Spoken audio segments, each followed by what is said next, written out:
Parral, 1923. Villa's dodge turns the corner. Thunder without a cloud. Everyone saw who fired. No one signed the order. 19 days earlier, letters to General Amaro promised remover of Villa. On the day, the garrison marched elsewhere. Months later, the confessed killer walked free. The gunmen are known, the mastermind. Esa es la herida. Ven, abramos las cartas, el perdón y el silencio. I'm Arturo, and this is Latin Lora. From Latin America's history to mysteries and true crime, to local legends, whispering Latin intrigue. Every tale is triple verified in archives before it reaches your headphones. Hit subscribe.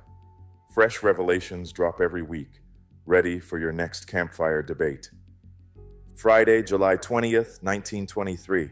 Parral wakes under a high desert sun, and the stones of Benito Juarez and Gabino Barreda hold the heat of the coming day. A black Dodge noses into the elbow of the street. Villa at the wheel, the Centauro del Norte. Tanned hands steady, eyes narrowed as if he can read the future in dust. Then thunder without a cloud. A window flares, muzzles bloom fire, and the morning becomes shards, glass, splinters, and the metallic hail of a republic still stitching itself together. Children's voices from a nearby school knot into screams. The car lurches forward on instinct, then slews to a halt, its engine coughing like a man who has run too far.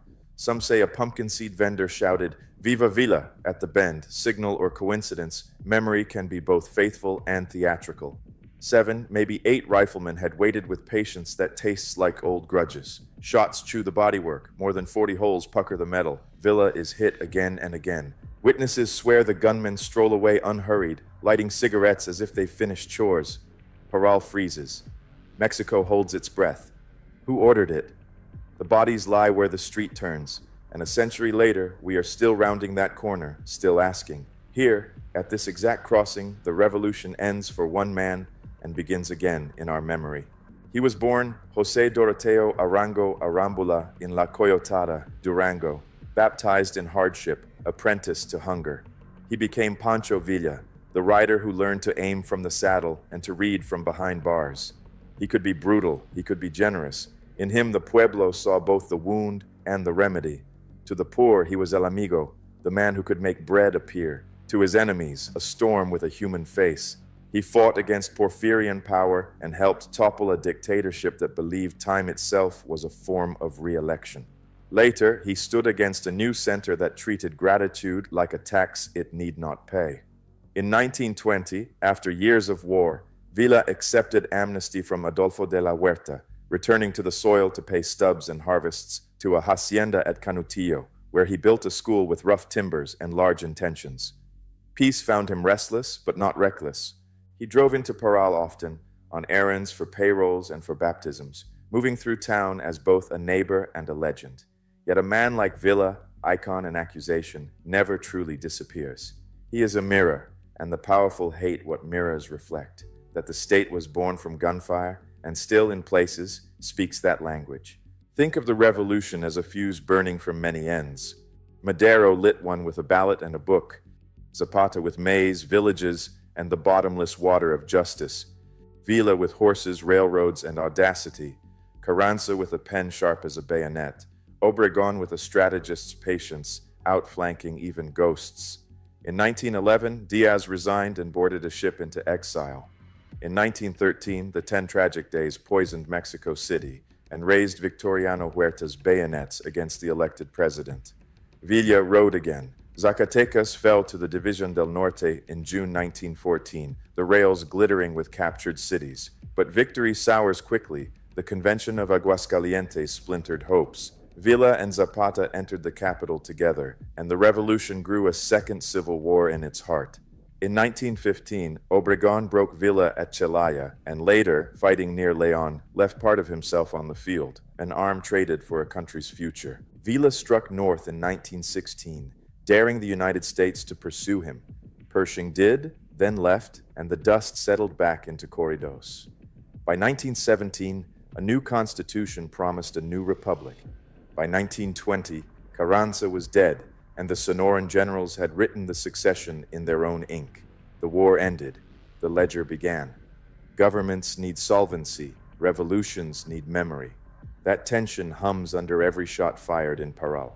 After the peace of 1920, Villa took up arms. The agreement was simple and delicate. Land at Canutilo, a stipend to pay his men, the right to keep a petite escort so fame and vendettas did not turn his door into a shooting gallery. He promised to leave politics alone, and in the first months, he kept the promise like a rosary. He built houses, rebuilt fences, opened a school whose chalk dust rose like morning mist, and kept an eye on accounts with the seriousness of a man who had seen hunger up close.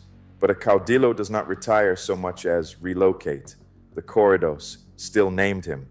Farmers still asked favors. Old enemies still counted knights. Some ex-villistas carried hurt like a badge.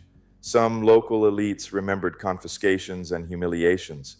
Men in Mexico City counted votes that had not yet been cast and dreamed of orderly succession. It is easy to ask, who killed him? Harder to ask, who feared him? In 1923, fear was a currency, and Villa, alive, quiet, surrounded by loyalists, was inflation to the price of calm. Fix the calendar, 1923. Obregón, president since 1920, works two chessboards at once. On one, he courts Washington and clears the frost left by war. On the other, he sculpts the succession and ushers Plutarco Elias Calles toward the presidential chair. At the building on Bucareli Street in Mexico City, negotiators meet for months, from mid-May to mid-August, to resolve the dispute over oil and property rights. The papers call them agreements. The pueblo calls them a pact, taken in a narrow room where the air must have smelled of ink and nervousness.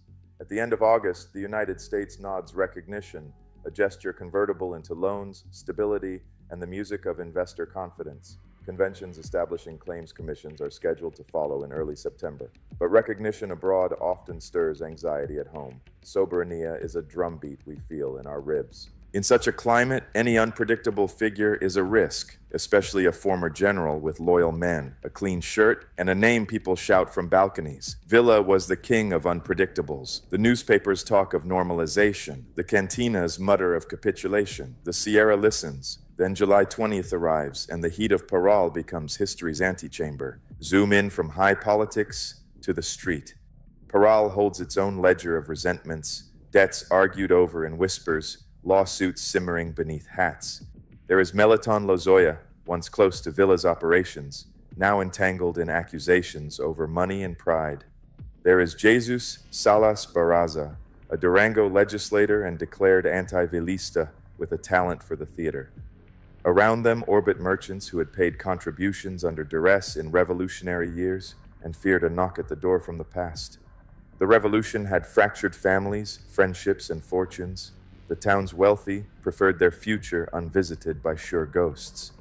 Imagine a group of men at a table in a shaded room, a map of the corner on the wood, a list of names, a promise that the state will look kindly or look away. In northern towns, we say, a storm starts with a single dust devil. Here, local grudges swirled into a conspiracy and found a wind that blew from the capital. 19 days before the ambush, July 2nd, paper creeps toward Mexico City. The writer is Jesús Salas Barraza, and the reader is General Joaquín Amaro, a rising pillar of the post-revolutionary army. Salas Barraza declares his intent to remove Villa, says he has respectable men, and insists he acts for the good of the country. 5 days later, a second letter follows, piling justifications like sandbags. Villa is a cost to the treasury, a potential rallying point, a man visited by enemies of the regime. The letters do not shout, they insinuate. They do not ask permission, they request understanding. They read like documents written by someone who expects to be protected from the worst consequences of his own zeal. Historians would later unbox those pages and here and there rustle the click of a safety coming off. Who knew beforehand? Who nodded silently? Who ensured that the paper trail appeared to be the result of personal initiative rather than a state decree? Letters do not confess, they linger. On the day of the murder, Parral's military garrison is sent out toward Maturana, so the story goes. Not for combat, but to practice on steep hills for an Independence Day parade 2 months away. The timing is a foghorn. Residents note the emptiness. A congressional commission later asks why today, why there, why remove the soldiers who might have intervened in the very streets they were meant to guard? No answer satisfies. In law and in life, absence can be an alibi or a clue. The assassins, after all, walked away as if the town had sworn not to chase. It is the kind of subtraction that explains more than sums do. Parral's plaza murmured. Mexico's capital shrugged. The case file stacked pages as neatly as a carpenter stacks planed planks, each fitted, none comforting. Picture it from above, an architect's pencil rendering the corner's geometry. A black 1919 Dodge touring car glides east along Benito Juarez, slows to take the bend at Gabino Barrera.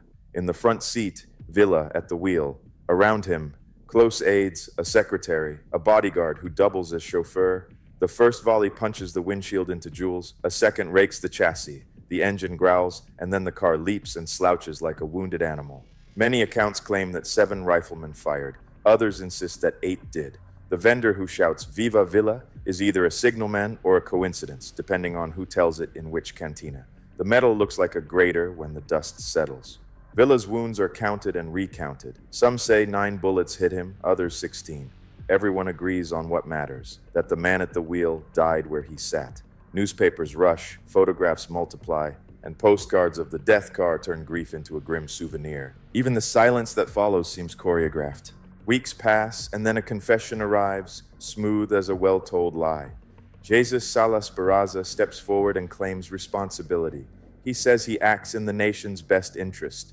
He uses phrases that taste like iron filings, that he confesses to save the good name of the government so suspicion will not stain the capital. The line travels easily through cafes and ministries, the way a practiced alibi does. He is arrested, tried in Parral, and sentenced to 20 years in prison. On paper, this is justice's straight road. In practice, the pavement buckles. The sentence dissolves within months. By the following spring, he is out, pardoned, commuted, released. Choose the verb that best fits your level of cynicism. He will live quietly for years, a man who once wrote letters before bullets flew, a man for whom doors opened. As for the rest of the cast, the shooters, the bankers of the deed, the notaries, the local fixers, their names float like pollen. Officially, the mystery is solved by the man who volunteered to be the answer to the mystery. In our lands, we know, when the scapegoat speaks, the story is just beginning. Imagine 2 stacks on a wooden desk. On the left, the press. Headlines that question why the garrison left town. Columns that sniff at the timing of the confession. Diplomats whispering assessments of who in the capital had traditional incentives to eliminate a dangerous symbol before a delicate transition. Rumors flit through the wires like sparrows. On the right, the court file. A clean indictment, a tidy conviction, a sentence numbered in decades and measured in months, a gubernatorial signature that opens the cell like a leisurely dawn. Between the 2 stacks is white space, the gulf where truths go to hide until the next archive opens. Our abuelos read both and knew what the paper could not print. The gap itself was testimony. The words were legal, the silences were political. Now draw it on a chalkboard or a cantina wall. At the center, Álvaro Obregón, who has taught the Republic the art of victory and now must teach it the habit of continuity. To his right, Plutarco Elias Calles, the heir apparent, a patient spider weaving institutions and loyalties in the Ministry of Gobernación.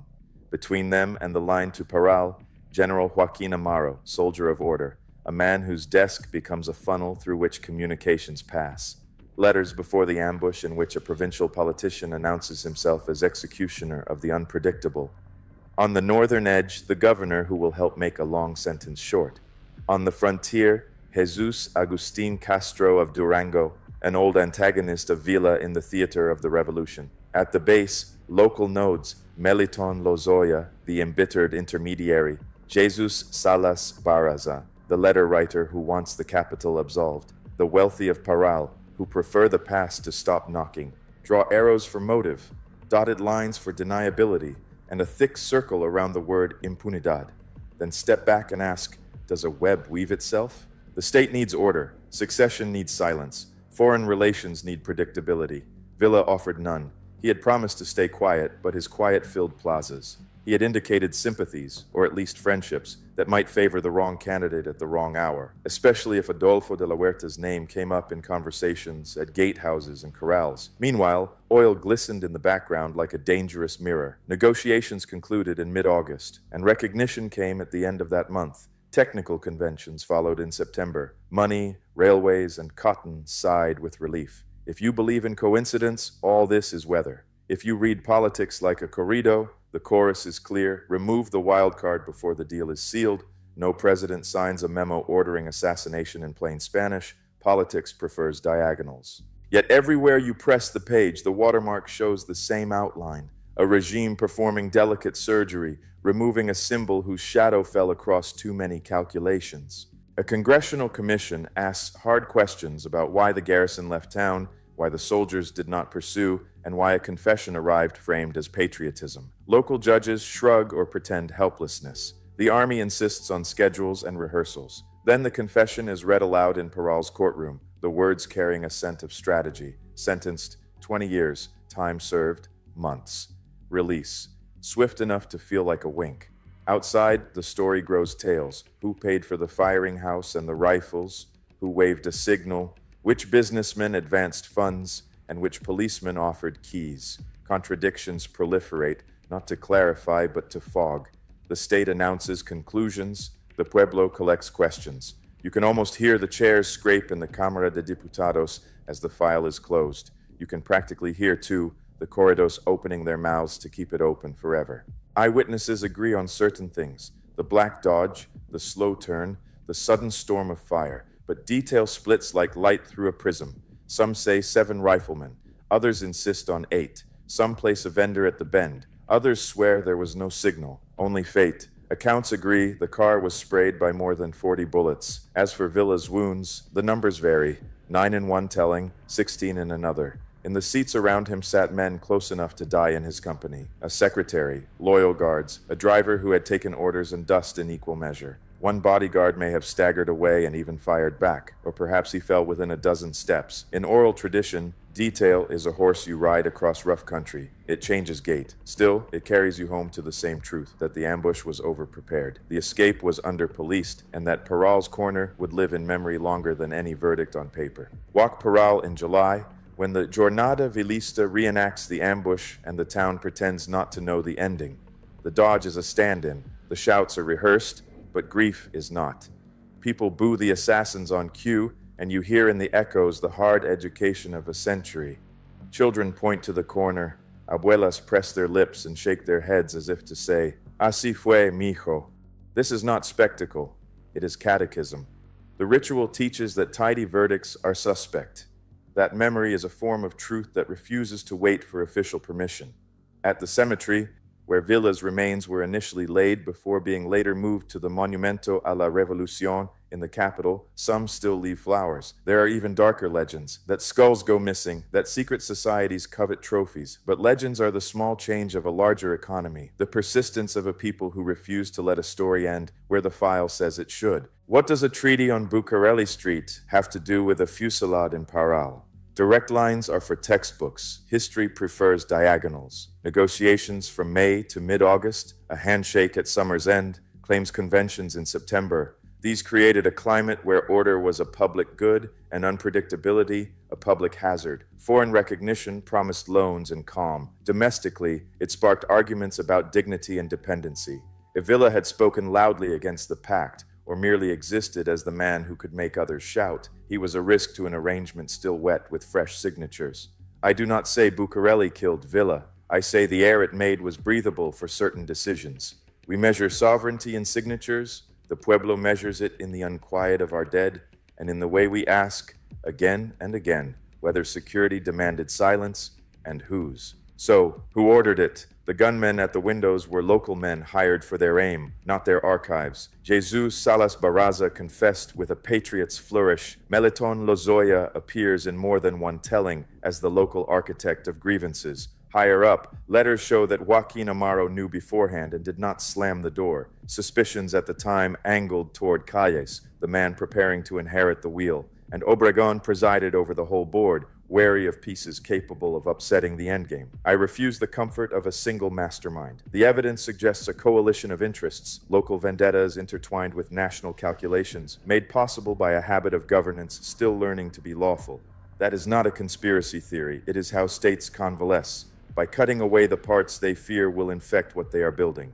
From our perspective, shaped by struggle and song, the truth is that many hands steadied the rifle that morning, even if only a few pulled the triggers. The year rolls on, and the wheel turns. Obregón anoints Calles. Adolfo de la Huerta rebels in December, declaring that the revolution must not be captured by a single clique.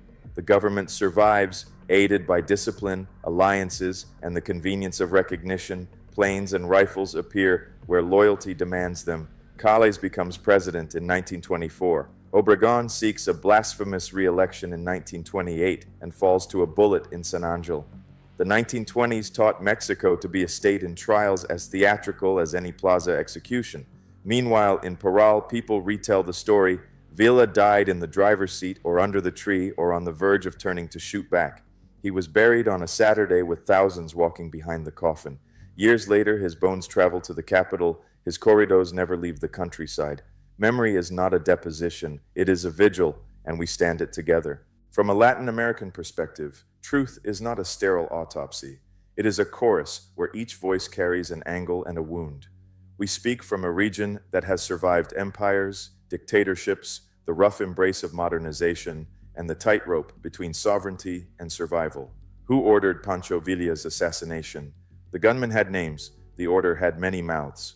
What remains on the page, the letters sent before the deed, the garrison that chose hills over streets, the confession designed to absolve the capital, the sentence that evaporated like dew, points to an operation where national power and local hatred shook hands. Our philosophy is simple and born of experience.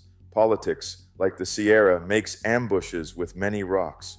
To honor Villa and those he harmed and those he helped is to tell it straight and sing it true. The centaur died at a corner, and Mexico turned that corner with him. We accept the wrongs, we recognize the courage, and we push forward stubbornly hopeful because that is what Latin America does. Peleamos, recordamos, seguimos. Muchas gracias. Thanks for trekking the hidden trails of Latin America with me. If tonight's story unsettled you, subscribe and ring the bell, because Latin America's darkest stories are far from over.